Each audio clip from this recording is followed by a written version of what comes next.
I did not expect the Bears to have a draft as good as this. Like, this is like truthfully shocking. Like, I know I know that I talked about in the past as trading up for a quarterback and stuff, but at the same time, I thought that was just kind of something that I wanted. I didn't necessarily know if the Bears were going to do it. I was thinking they may consider playing it safe, but again, what we said all offseason, look at the money. The money will tell you what the Bears are doing more so than anything else. And Andy Dalton was given a 1-year, $10 million contract. He wasn't given any sort of starter money or any sort of long-term deal. We honestly probably should have recognized that they were going to draft a quarterback here regardless. And, maybe even if Justin Fields didn't fall, they would have tried to overdraft another player. But yeah, I mean, I guess I'm happy that things turned out the way they are. To me, this is an A+ draft. Like, I think that they could have been with a better pick on their fifth round pick than Larry Borom. I think there were better players available. And a guy like Stone Forsythe fell all the way to the 6th and was in the Bears' possession, but they traded the pick to the Seahawks, who drafted him. So that kind of sucks. But ultimately, adding Khalil Herbert and Daz Newsome, guys who will make a impact in the 6th round, is pretty insane to me. Like, that's very good. Yeah, I'd give him probably a solid A. Just, minimum room for improvement late in the draft, but still picked up quality players. And then really, honestly, could not start, the first 3 rounds, which obviously they didn't have a 3rd round pick, but the first 3 rounds are A+, 100%, all the way across the board. You could not do better than they started out with that draft. Picking up Justin Fields, getting Tevin Jenkins, perfect. Unbelievable. Yeah. That carried, set the tone. Not really upset with them getting Borom. I know they could have done a little bit better.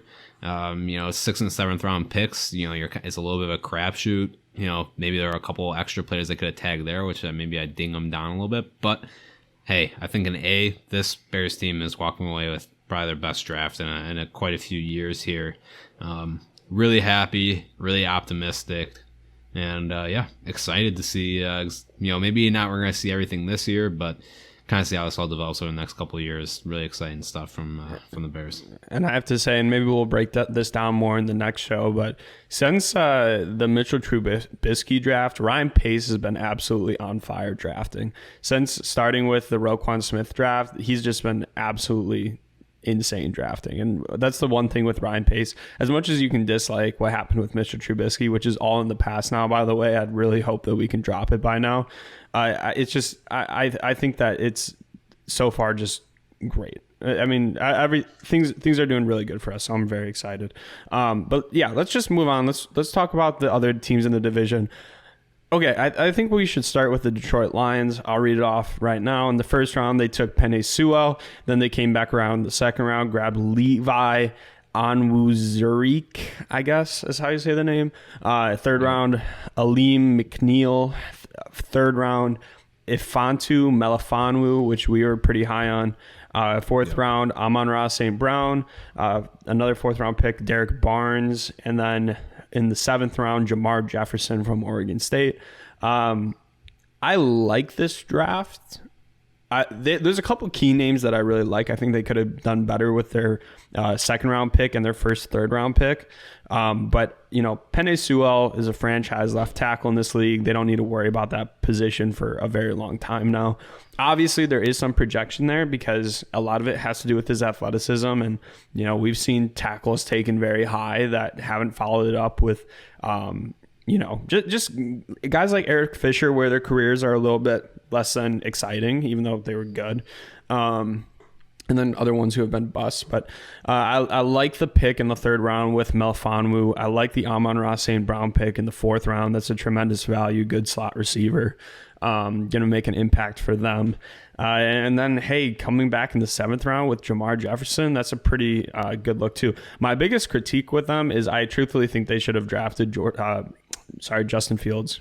Like, I think with their 1st round pick, they should have went quarterback, and especially because they had the option to. It doesn't matter how long Jared Goff has in the pocket if he's just going to throw an incompletion. Yeah, and I think maybe it goes a little bit back to what we said last week, where maybe they're not even ready for a quarterback. I mean, yeah, that's a good argument. This is a rebuild from basically the foundation up. Penei Sewell, great pick. A++. Love it. I think he's someone that's a generational talent at that position. Love that pick. I think Afitu Melifonwu. Really, the only dock is that sometimes he doesn't play as physical as he should, but I think great value add and at pick 101. Great. I could have seen him going in the second. Even getting Amon-Ra St. Brown, pretty solid wide receiver pick up there in the 4th round. And yeah, I mean, they got some good value adds here. Like you said, round 2, you could tell they're kind of building up the structure first. I mean, they went for, the lines on the both side of the ball over the first 2 picks. Makes sense. I think this was a good draft for them. I liked it. Like you said, they probably could have gone quarterback, maybe been a little bit flashy, a little bit more exciting. I think this draft makes sense. They're clearly still going to struggle. 100%. Yeah, it does not make them better than they would, but they picked up some pieces that are at least going to be building blocks for them in the future, which is better than where they started off heading into the draft. So, yeah, I like what Detroit did. Honestly, a lot of the teams in the division drafted really well this time around, and I made the comment to you. Yeah, I mean, the Detroit picking up Penei Sewell, and we'll get to Minnesota in a bit, getting Christian Darrisaw. It's a little more pressure on the Bears pass rush as far as who they're going to have to compete with, as far as opposing offensive lines. So definitely something to keep in mind there. Definitely. I'm sure both of those teams had Khalil Mack in mind when they were thinking about adding a left tackle. It makes complete sense to me. I think as far as like a standard teams draft, I would give this one like a B+, maybe A-. But for the Detroit Lions, I mean, this is their best draft in a long time. So, I mean, for the Lions, it's an A+ for them, which I know is like, I know it's kind of messed up to say, but it's the facts here. Yeah, I'll give them the benefit of the doubt and say like an A-.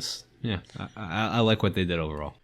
All right, guys, really quickly before we continue with the show, we have to let you know that this podcast is supported by Manscaped, who is the best in men's below-the-waist grooming. Manscaped offers precision-engineered tools for your family jewels, and they obsess over their technology developments. They're trusted by over 2 million men worldwide, and we have an exclusive offer code for our listeners, 20% off plus free shipping using code BEARNECESSITIES, no space, at manscaped.com. Manscaped sent both Reese and I over a bunch of their tools and formulations from their Perfect Package 3.0. And guys, Manscaped is a great company. They wanted us to wait until we try the products to give you guys our honest opinion. And it is a very good product. They have no-nick technology and a little LED light, which helps you get the job done a little bit easier. Both Reese and I have really enjoyed the Lawnmower 3.0 so far, and we're looking forward to trying a lot of their other products. The underwear that they sent us in the box too has been spectacular, and if you guys are into athletics or go to the gym frequently, highly recommend those as well. And guys, really quickly, if you use the same razor on your face as below the waist, guys, that's a little bit nasty. Try to pick up something specifically engineered for that below the waist region with the Lawnmower 3.0. Get 20% off and free shipping with the code BEARNECESSITIES at manscaped.com. That's 20% off and free shipping using code BEARNECESSITIES at manscaped.com. Make sure you check how to spell that in the description. That's going to support the podcast tremendously. Unlock your confidence and always use the right tools for the job with Manscaped. All right, yeah, so I'll stick with the B+ grade. All right, let's go ahead and look at the Minnesota Vikings.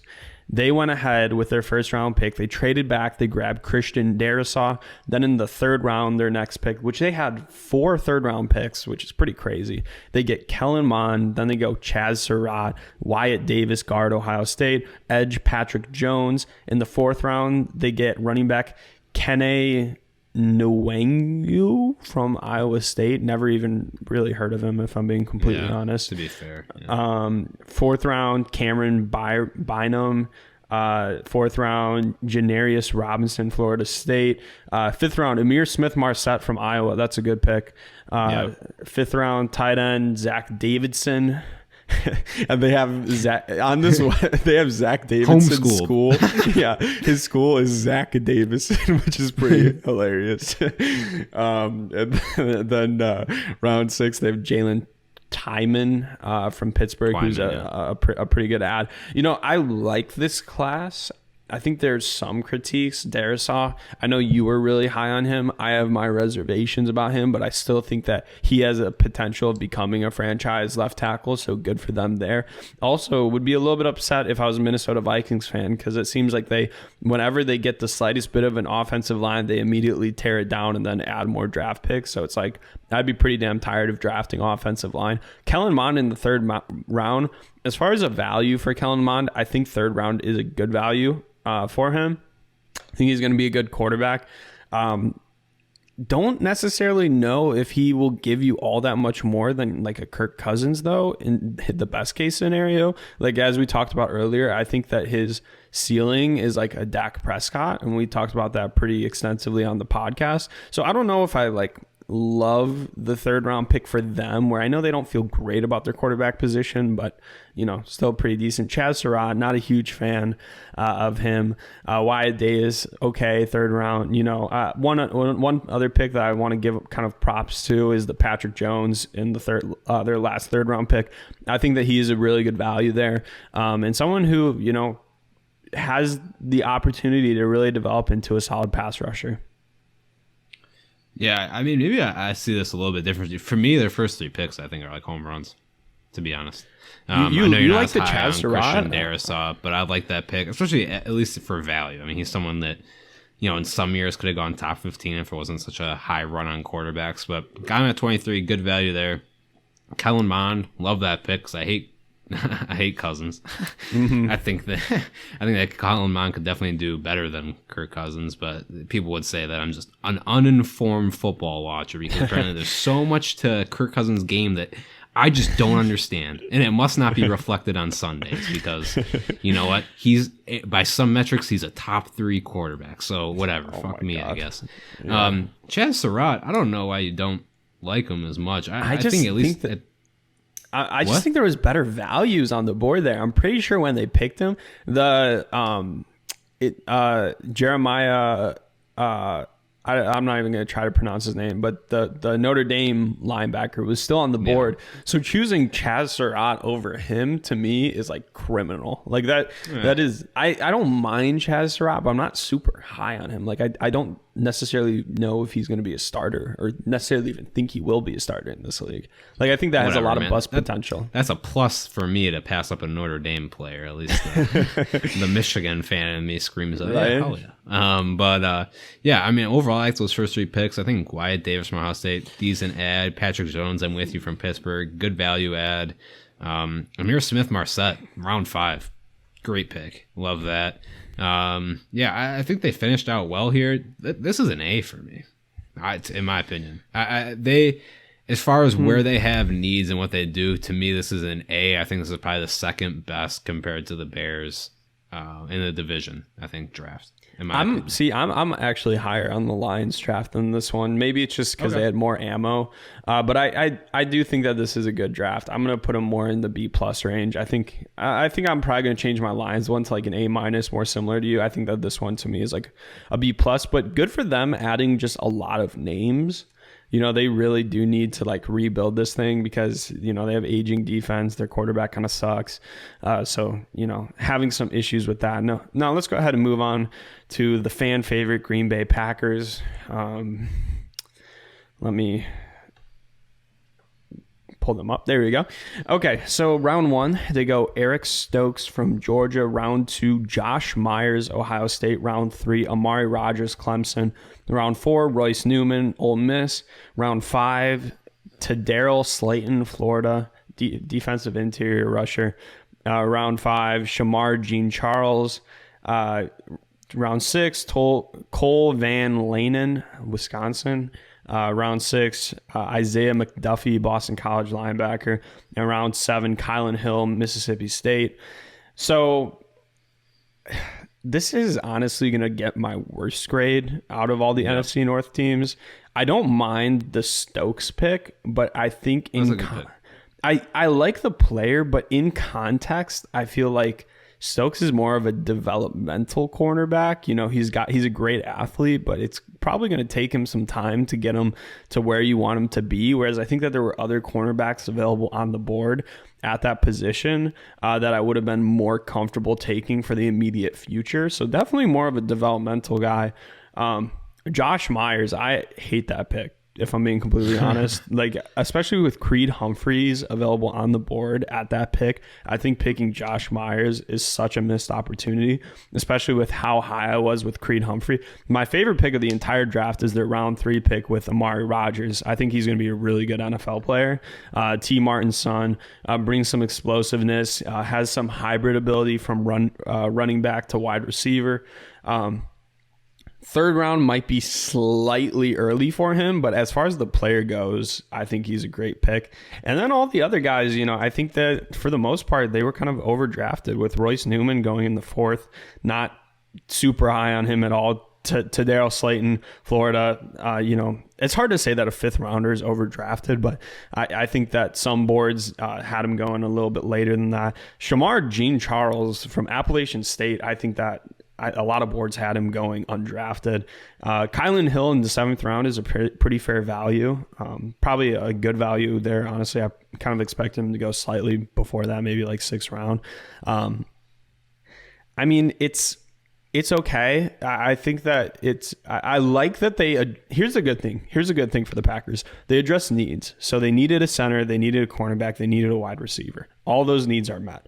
But as far as value goes, and I guess trying to add the best players to the team, I think that they could have went in a different direction and probably, got some better value players. I think Creed Humphreys ended up going in the 3rd round. So they could have went even maybe they could have been more aggressive and got better players is what I'm trying to say.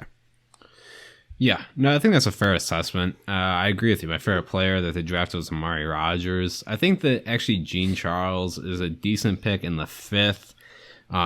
All right, just kind of underwhelming size, but overall, his game plays well, but he's not extremely athletic, so I think that's an all right pick. Eric Stokes, fairly good pick, super quick, fast as hell, but yeah, like you said, not quite refined, and maybe you could have even done a bit better there.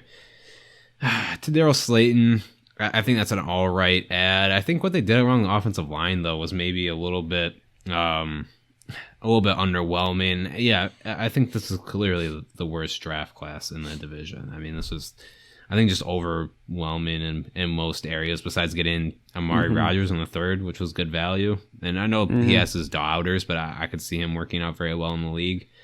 This is like a C+, maybe. Yeah. That might even be a little bit nice, generous. Maybe. Yeah, I think I would probably give it more of a C. I know that PFF, which is the website that we're looking at to get these lists, they have them listed at a C-. So I think that I'm gonna be a little bit nice to them and put a C, especially with giving the Detroit Lions an A-. I think that this is going to be another classic Packers draft. I don't think the Packers get enough flack for some of their draft classes. Brian Gutekunst he has a couple of key ads in the draft, but really, a lot of missed opportunity throughout his career at the positions he's drafting. Specifically, I think that this is going to kind of play out similar to last year, where they drafted a bunch of players. None of them really made an impact in their first year. You have, some excitement maybe about the future of A.J. Dillon. But certain guys like Joshua DeGara from Cincinnati that they drafted in the 3rd round last year, you don't really have that much excitement for any of these guys. So, ultimately, I think that it's kind of unexciting. I think Eric Stokes is an exciting player because his upside is exciting, but at the same time, I think that there would have been more players at that pick that would have immediately benefited the team. So I'm not going to rag on the Packers too much, but ultimately I think there's a lot of missed opportunity here. Yeah, no, I'd certainly agree. I think that they could have done better, and it was nothing too flashy, and maybe sometimes we unnecessarily dock teams for that, for not being super aggressive. But yeah, I think in this case, I think it's pretty fair. Well, that's all we have as far as topics for the show. Any final comments about these draft classes? Is there anything that you wished you saw the Bears do or any of these other teams do that we just didn't see happen? No, nothing that I haven't already voiced, to be honest. Yeah, I think so too. I think that ultimately, as far as the NFC North in general, we should be kind of happy with how it played out, especially as Bears fans. I'm not too concerned with the Vikings and the Lions, so the fact that they get the better draft classes doesn't that's kind of good. The Packers don't walk away with anything special in their draft class, so that's going to benefit us, and especially if this whole Aaron Rodgers situation plays out the way we hope it will as Bears fans, because I think we're all a little bit tired of seeing him beat up on us every single year. Ultimately, big win for the Bears this draft. Very excited for this draft class. I think we're going to see a lot of really good potential. Cannot wait for training camp to see more about, some of these guys that we might see make more of an immediate impact, like Daz Newsome and Khalil Herbert. But yeah, really excited. Yeah, absolutely. And appreciate all the continued support from everyone building up to this draft. Appreciate the 2 new reviews. Make sure you guys leave one of those reviews and a 5-star rating on Apple Podcasts if you want to hear it read off on the podcast. Appreciate y'all on YouTube. If there's people that listen to both the podcast and the YouTube, go you for listening to the same thing a couple times over. Appreciate the continued support, all the interaction from the community. It's been amazing, and Austin and I have just been really excited to keep bringing you guys this content. And yeah, hopefully you guys are in a little bit better of the mood heading into next week, knowing that the Bears did a good job drafting. And we'll be sure to keep you guys updated as we move towards some of the other offseason things now, like mini camps, OTAs, into training camp, preseason, and then finally the regular season. We're going to be with y'all for the whole time. Make sure you guys keep it tuned in here. And other than that, that's all I got for you guys. All right. Thank you guys so much, and bear down. Bear down.